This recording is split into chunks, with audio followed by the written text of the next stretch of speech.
Hello friends, कैसे हो आप लोग। उम्मीद करते हैं अच्छे होंगे और अपनी तैयारी जारी रखे होंगे। फ्रेंड्स, जैसा कि आप लोग जानते हैं कि हम लोग एक दिन व्याकरण की वीडियो देखते हैं, एक दिन हिंदी साहित्य के इतिहास की वीडियो देखते हैं।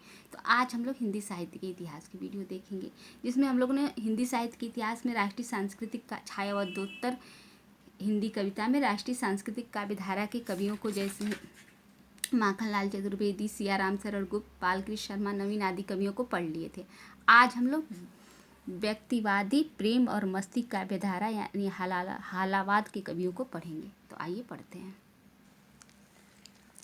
प्रेम और मस्ती के कवि भगवती चरण वर्मा। इनकी प्रमुख रचनाओं को देख लेते हैं जो एग्जाम की दृष्टि से महत्वपूर्ण है और पेपर में पूछा जाता है। मधुकड़, प्रेम संगीत, मानव, एक दिन। क्या क्या है? मधुकड़, प्रेम संगीत, मानव, एक दिन। आइए इनसे क्या पेपर में प्रश्न पूछता है, इसको देख लेते हैं। भगवती चरण वर्मा की कविताएं प्रताप में 1917 में प्रकाशित हुई थी। इनकी दो प्रमुख कविता है जो बहुत पेपर में, तो ये कविता तो पूछता ही है, इसको तो हम लोग बहुत ज़रूरी इसको याद करना। हम दीवानों की क्या हस्ती है, आज यहाँ कल वहाँ चले। क्या है? हम दीवानों की क्या हस्ती है, आज यहाँ कल वहाँ चले। इसको आप लोग ज़रूर से ज़रूर याद रखिएगा। दूसरी, चली आ रही भैंसा गाड़ी।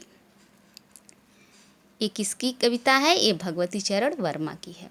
इसी तरह एक कविता उनकी और है, इसको मैं लिखी तो नहीं हूँ लेकिन सुन लीजिए, इसको भी आप लोग याद रखिएगा। मैं इस जीवन का बोझ असह, मैं निर्बलता से चूर प्रिय, उर संकित है पग डगमग है, तुम मुझसे कितनी दूर प्रिय। ये भी भगवती चरण वर्मा की है। एक और सुनिए। यहाँ सफलता या असफलता ये तो सिर्फ बहाने हैं, केवल इतना सत्य कि निज को हम ही स्वयं अनजाने हैं। ये सब कविताएं आप लोग याद रखिएगा। हरिवंश राय बच्चन। अब ये बताने की आप लोगों को तो आवश्यकता नहीं होगी कि हरिवंश राय बच्चन प्रसिद्ध अभिनेता अमिताभ बच्चन के पिता थे। आइए इनकी रचनाओं को देख लेते हैं। मधुशाला, मधुबाला, मधुकलश, निशा निमंत्रण, एकांत संगीत, आकुल अंतर, प्रणय पत्रिका, सतरंगिणी, मिलन यामिनी, आरती और अंगारे, धार के इधर उधर, बंगाल का काल, बुद्ध और नाचधर, त्रिभंगिमा, चार खेमे 64 खूटे, दो चट्टाने, जाल समेटा।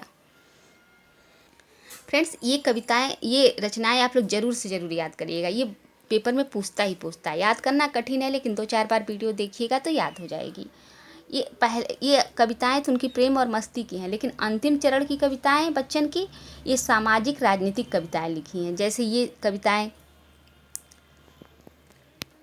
जैसे धार के इधर उधर, बंगाल का काल, बुद्ध और नाचधर, त्रिभंगिमा, चार खेमे 64 खूटे, दो चट्टाने, जाल समेटा, ये सब कविताएं अंतिम चरण की हैं जो सामाजिक राजनीतिक कविताएं लिखी हैं।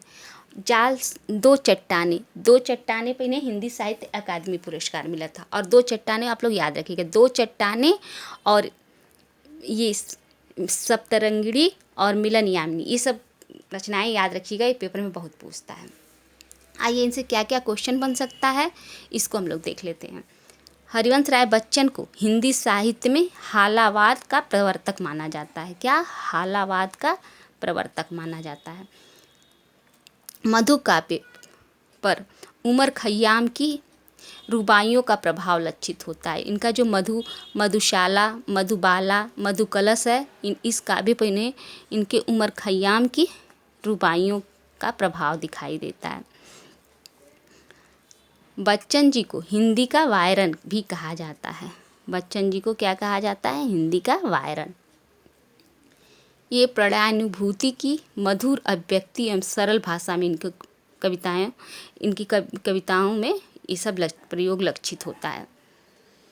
ये दो चट्टान, नहीं ये मत भूलिएगा, इस पे साहित्य अकादमी पुरस्कार मिला। ये पेपर में आप टीजीटी पीजीटी किसी भी एग्जाम में देखेंगे, ये एक रचना इनकी जरूर दिख जाएगी। इसको आप लोग जरूर से जरूर याद रखिएगा।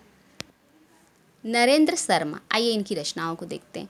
सूल फूल, प्रभात फेरी, द्रौपदी, सुवर्णा, उत्तराजय, रक्तचंदन, प्रवासी के गीत, पलाश वन, अविश्वस्य, कदलीवन, प्यासा निर्झर। उत्तराजय, उत्तराजय इनकी प्रबंध काव्य है। इसमें युधिष्ठिर तथा अश्वत्थामा के खंडित और पीड़ा भोगी व्यक्तियों की गाथा है। द्रौपदी, द्रौपदी एक खंड काव्य है। ये महाभारत में द्रौपदी के चरित्र पर आधारित ये खंड काव्य है। प्रवासी के गीत, प्रवासी के गीत इनकी बहुत प्रसिद्ध रचना है। पेपर की दृष्टि से तो बहुत ही, ये अक्सर पेपर में दिखता है, इसको भी आप लोग याद रखिएगा।